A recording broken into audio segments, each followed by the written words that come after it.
So hello and welcome. तो आज हम लोग इस वीडियो में देखने वाले हैं क्लास 9th का हिस्ट्री का चैप्टर नंबर 6 का नेक्स्ट पार्ट। तो जैसा कि इसके पिछले वाले वीडियो में हमने देख लिया था कि किस तरीके से यूरोप और इंडिया में जो है अलग अलग तरीके के स्ट्रक्चर जो है बनाए जा रहे थे। कुछ जो होते थे वो फ्लैट होते थे, कुछ जो होते थे डोम के शेप में होते थे। ये हमने डिस्कस कर लिया था। तो आज हम लोग यहाँ से स्टार्ट करेंगे। In northern Europe, churches with similar complex structure were built during the 20th century. देखो, जो नॉर्दर्न यूरोप था, मतलब नॉर्थ साइड का जो यूरोप था, वहां पे जो चर्चेस जो बनते थे, चर्च मतलब क्रिश्चियन लोगों के लिए एक तरीके से मंदिर ही है। तो वहां पर जो भी चर्च बनते थे, वो जो है 12th सेंचुरी में जैसे बनते थे, सेम उसी स्टाइल में जो है बनते थे। One excellent example is famed Notre Dame Cathedral in Paris, which is shown in figure 6.5. This architectural style is called the Gothic style. देखो 6.5 वाला पिक्चर जो है ऊपर में आपको दिया हुआ है, ये जो चर्च है ना, ये फ्रांस में है, पेरिस में। ठीक है, ये जो चर्च है जो जिस स्टाइल में बना है, इस स्टाइल को क्या बोला जाता है? इस स्टाइल को बोला जाता है गोथिक स्टाइल जो है बोला जाता है, जो कि कितना खूबसूरत है आप देख सकते हो। तो उस समय इतनी हमारी इंजीनियरिंग इतनी अच्छी नहीं थी, हमारे पास उस तरीके के कंप्यूटर नहीं थे, सिस्टम नहीं था, कुछ नहीं था। फिर भी देखो किस तरीके के बहुत ही अच्छे अच्छे स्ट्रक्चर जो है बनाए जा रहे हैं। इवन उस समय सामान को एक जगह से दूसरे जगह ले जाने के लिए कोई बड़ी बड़ी मशीनें भी नहीं थी। फिर भी देखो कितनी अच्छी अच्छी जो है डिजाइनें जो है उस समय के लोग जो है बनाते थे। उसके बाद देखो फिगर 6.6 जो है ये एक रोमन चर्च का एग्जांपल है। ठीक है, रोमन एम्पायर एक था, जैसे हमारे यहाँ मुगल एम्पायर था ना बहुत फेमस, उसी तरीके से यूरोप में जो है एक बहुत इंपॉर्टेंट एम्पायर था जिसका नाम था रोमन एम्पायर। तो वो जो 6.6 पिक्चर में आपको जो दिख रहा है ना, उस चर्च को बनाया था किसने? रोमन एम्पायर ने बनाया था 2000 साल पहले, to support the weight of the roof structure, ताकि वो रूफ के स्ट्रक्चर को क्या कर सके? झेल सके। ऊपर में छत रहता है तो छत हैवी होता है ना, तो हैवी छत को सपोर्ट करने के लिए इस तरीके का डिजाइन बनाया जाता था, और इसके ऊपर में छत होता था जो उसको सपोर्ट करने के लिए ये जो है बने होते थे। ये चीज यहाँ पर बताया जा रहा है। Arches were used in the constructing domes as well. One example is the dome of the Pantheon, built 2000 years ago in Rome. It looked absolutely grand when seen from the inside, but it is not an impressive when seen from the outside. ये देखो, ये जो picture 6.7 में आपको जो एक pantheon का जो है स्ट्रक्चर का फोटो दिख रहा है, ये देखो ये अंदर से कितना खूबसूरत और कितना भारी है। मतलब इस तरीके का स्ट्रक्चर बनाने में सोच सकते हो कि कितनी मेहनत लगी होगी। तो ये जो इस तरीके का जो पेंथियन वाला जो स्ट्रक्चर है, वो बाहर से देखने से उतना खूबसूरत नहीं दिखता है, लेकिन जब हम लोग इसको अंदर से देखते हैं तो अंदर से ये क्या होता है, बहुत ही ज्यादा जो है क्या होता है, खूबसूरत दिख रहा है। देखो कितना बड़ा जगह है, कितने लोग यहाँ पर एक साथ रह सकते हैं, कितना ऊपर का हिस्सा कितना अच्छा है। इसको बोलते हैं Doms. Domes that look impressive externally were the contribution of the Islamic architecture. अगर कोई डोम बाहर से खूबसूरत दिख रहा है तो उसमें कौन सा आर्किटेक्चर है? वहां पे इस्लामिक आर्किटेक्चर यूज हुआ है, क्योंकि इस्लामिक स्ट्रक्चर की स्पेशलिटी होती है कि उनके जो डोम होते हैं वो अंदर से भी अच्छे होते हैं और बाहर से भी जो है अच्छे जो है दिखते हैं। जैसा कि आप फिगर 6.9 में जो है देख सकते हो, ये 6.9 फिगर देखो, ये जो इनका जो डोम है, ये देखो बाहर से भी कितना अच्छा दिख रहा है। तो बाहर के जो डोम होते हैं बाहर से अगर अच्छे दिखते हैं, मतलब वो इस्लामिक स्ट्रक्चर में बना हुआ है। which saw the dome of the rock built in the Jerusalem। वो जो मैंने आपको पिक्चर दिखाया ना, वो जेरूशलम है। जेरूशलम कहाँ है? इजराइल में है। वो पत्थर से बना हुआ है। ठीक है, we can see how grand the dome looks above the equally impressive base composed of the beautiful arranged arches। अब इसके अलावा देखो सिर्फ डोम ही खूबसूरत नहीं है, इसके अलावा यहाँ जो आर्चेस जो बने हुए हैं उसको सपोर्ट करने के लिए ये सब भी काफी ज्यादा अच्छे जो है दिख रहे हैं। मतलब इस्लामिक आर्किटेक्चर उस समय बहुत ही अच्छे कंडीशन पर था। In India, the use of domes and arches made a very attractive mix with the element of temple architecture in the early modern period। अब यूरोप में सिर्फ जो है क्या चल रहा था? यूरोप में उस समय सिर्फ चल रहा था आर्क्स वगैरह चल रहे थे, मतलब हैवी हैवी स्ट्रक्चर को सपोर्ट करने के लिए आर्चेस वगैरह यूज होते थे। लेकिन हमारे इंडिया में इसको और भी मिक्स करके इसमें थोड़ा सा एडिशन करके अपडेट करके जो है नया लाया गया, और इसमें क्या किया गया? डोम्स तो बनते थे, लेकिन साथ ही साथ जो मंदिर बनते थे, जो टेम्पल के जो आर्किटेक्चर होते थे, उसको उसके साथ जो है मिक्स कर देते थे। मतलब बेसिकली जो इस्लामिक स्ट्रक्चर होता था उसको हिंदू स्ट्रक्चर के साथ मिक्स कर दिया जाता था, और इस तरीके के जो है कंस्ट्रक्शन काम जो है किए जाते थे। As a result of this fusion, a new and transformed Indian architecture took shape during this period. और इसी समय जो है जब इस्लामिक आर्किटेक्चर और इंडियन आर्किटेक्चर का मिक्स हुआ तो एक नया आर्किटेक्चर जो है प्रोड्यूस हुआ, जिसको जो है हिंदू और मुस्लिम जो है दोनों जो है अडॉप्ट किया, दोनों जो है यूज करते थे।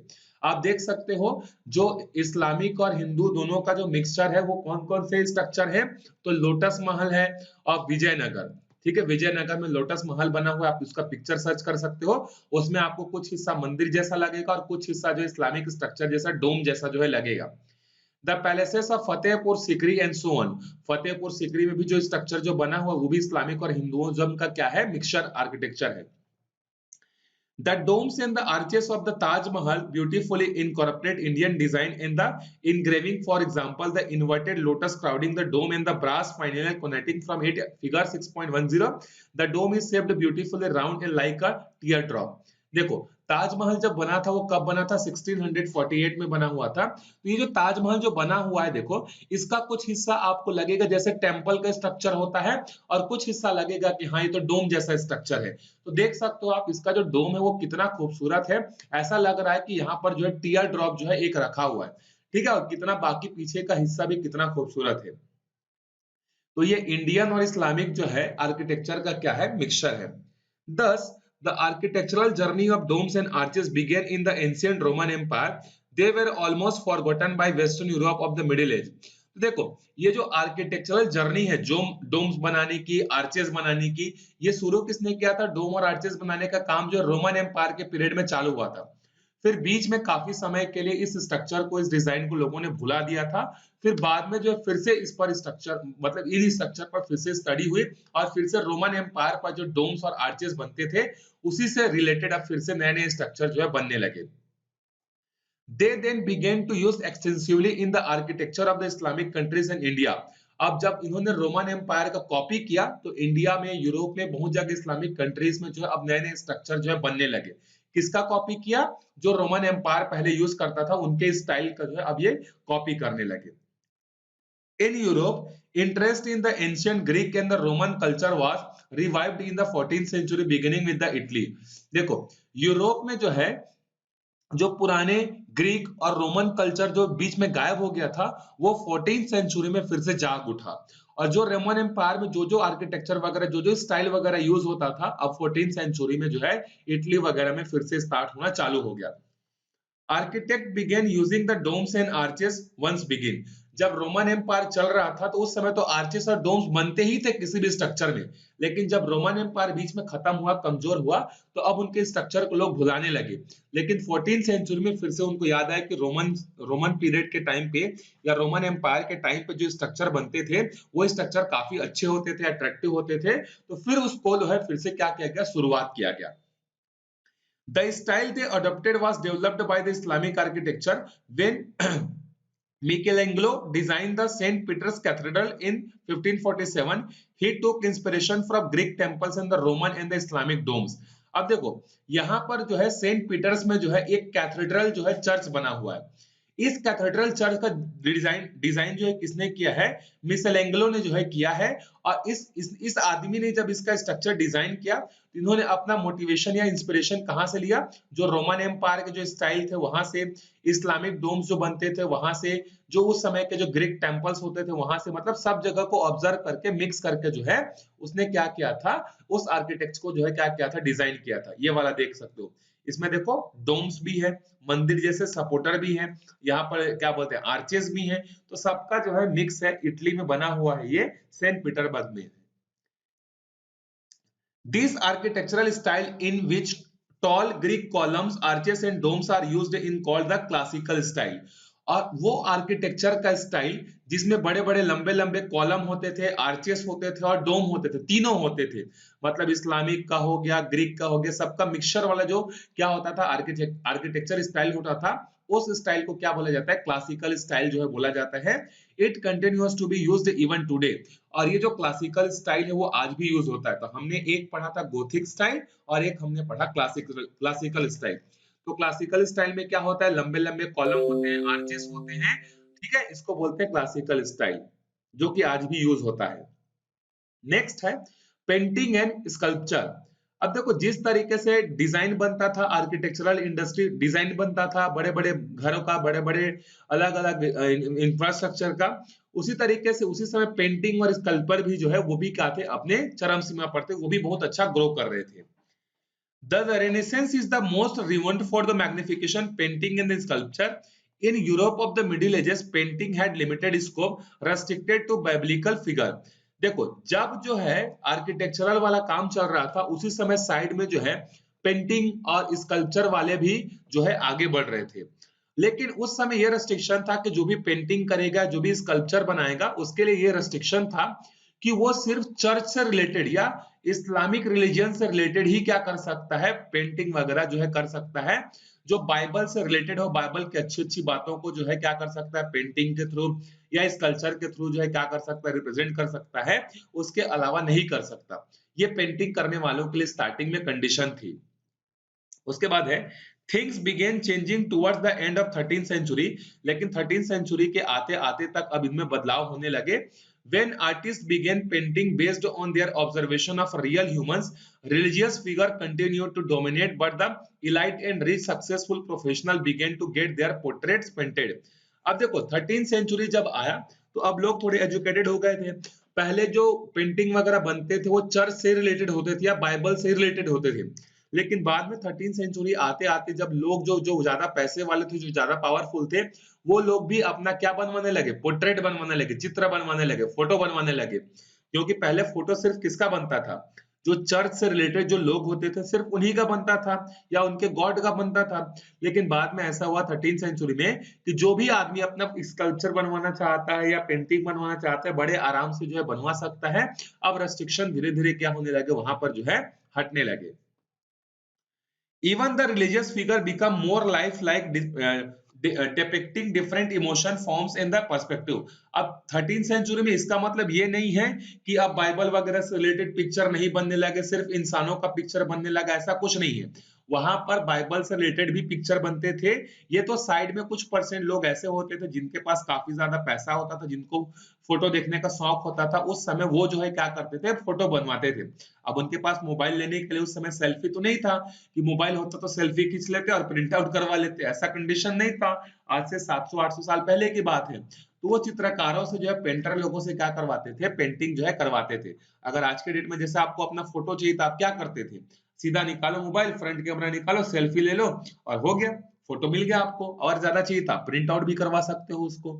लेकिन उस समय बहुत मेहनत करनी पड़ती थी, एक फोटो बनाने में कई घंटे कई दिन लग जाते थे। ठीक है, तो ये यूरोप और इंडिया में उस समय के जो है पेंटिंग और स्कल्पचर का और आर्किटेक्चर का जो है क्या है, पोजीशन है। अब आगे देखते हैं कलर टेक्निक एंड साइंस। अब जैसे जैसे पेंटिंग में डेवलपमेंट होते जाएगा, पेंटिंग करने वाले लोग बढ़ने जाएंगे, तो नए नए आइडियाज आते जाएंगे। ठीक है, जैसे आप देख सकते हो पहले मोबाइल फोन जो आते थे उसमें सिर्फ 2G था, फिर 2G से बढ़कर क्या आया, 3G आया, फिर 3G से बड़ा क्या आया, 4G आया। अब देखो 4G से बड़ा क्या आ गया है इंडिया में, 5G आ गया है। आया है कि नहीं आया, बिल्कुल आ गया है। तो धीरे धीरे जब एक नई नई चीज कोई शुरुआत जब होती है, तो फिर वो बाद में उसमें बहुत सारे इंप्रूवमेंट होते रहते हैं। ठीक है, तो उसी तरीके से पहले जो फोटो बनते थे या चित्रकार जो होते थे या पोर्ट्रेट जो बनते थे, उसमें ज्यादा कलर यूज नहीं होते थे, ज्यादा अट्रैक्टिव नहीं होते थे। लेकिन बाद में उसमें बहुत सारी चीजें और मिक्स की गई, अलग अलग कलर मिक्स किए गए, जिससे उसको क्या दिखाया जा सके, और भी अट्रैक्टिव जो है दिखाया जा सके। With new color being introduced from India and Iran, artists began experimenting with the color and methods. जब इंडिया में, ईरान में नए नए कलर्स जो है बनने लगे, तो जो आर्टिस्ट जो होते थे यूरोप के या कहीं भी दूसरे जगह के, अब वो इन कलर्स के साथ एक्सपेरिमेंट करने लगे कि पहले लिमिटेड कलर ही यूज होते थे, लेकिन अब जो नए नए कलर्स हो गए उनमें ऑप्शन बढ़ गए। तो ऑप्शन बढ़ गए तो वो देखने लगे कि कौन सा कलर अच्छा लगेगा करके। They also used new oil based colour. अब पुराने जमाने में वो जो कलर यूज करते था वो चेंज हो गया, अब ऑयल पर बेस्ड कलर जो है मिलने लगे। They mix the colour to get innumerable shades. और वो कलर्स को आपस में मिक्स करने के लिए जो है इनका भी यूज करते थे, ताकि मिक्स करके क्या कर सके, अलग अलग और जो है क्या कर सके, डिफरेंट डिफरेंट कलर्स बनाए जा सके और फोटो जो है बनाया जा सके। Their painting also became more realistic as they began depicting perfect replica of they saw. अब देखो पहले उनके पास कलर के ऑप्शन कम थे, टेक्नोलॉजी थोड़ी कम थी, अब कलर के ऑप्शन बढ़ गए, उनके पास नए नए आइडियाज उनको आने लगे, तो पहले के मुकाबले अब जो फोटो जो बनते थे या चित्र जो बनते थे या पिक्चर जो बनते थे वो ज्यादा अट्रैक्टिव होते थे। These become possible with an understanding of the perspective. When we look at a scenes, object that are close to bigger, while the other that are far away look similar. ये सब possible क्यों हो पाया? वो हमें possible हो पाया science के कारण बोल सकते हो, या हमारे पर्सपेक्टिव के कारण। कैसे पर्सपेक्टिव के कारण? कोई भी चीज जो हमारे नजदीक होती है वो क्या होता है, काफी बड़ा दिखता है, और जो चीज हमसे दूर होती है वो चीज क्या होता है, काफी छोटा दिखता है। तो इसी चीज को लोगों ने जो है कैलकुलेशन किया, लोगों ने नहीं मतलब जो पेंटर होते हैं तो उन्होंने कैलकुलेशन किया, और उसका बेस्ट एग्जांपल आप यहाँ पर देख सकते हो। ये देखो, ये एक फोटो है जिसमें ये लोग जो है नजदीक में, इसीलिए इनका फोटो बड़ा बड़ा दिख रहा है। ये लोग जो है दूर है इसीलिए छोटे छोटे दिख रहे हैं। देखो छोटे छोटे दिख रहे हैं कि नहीं?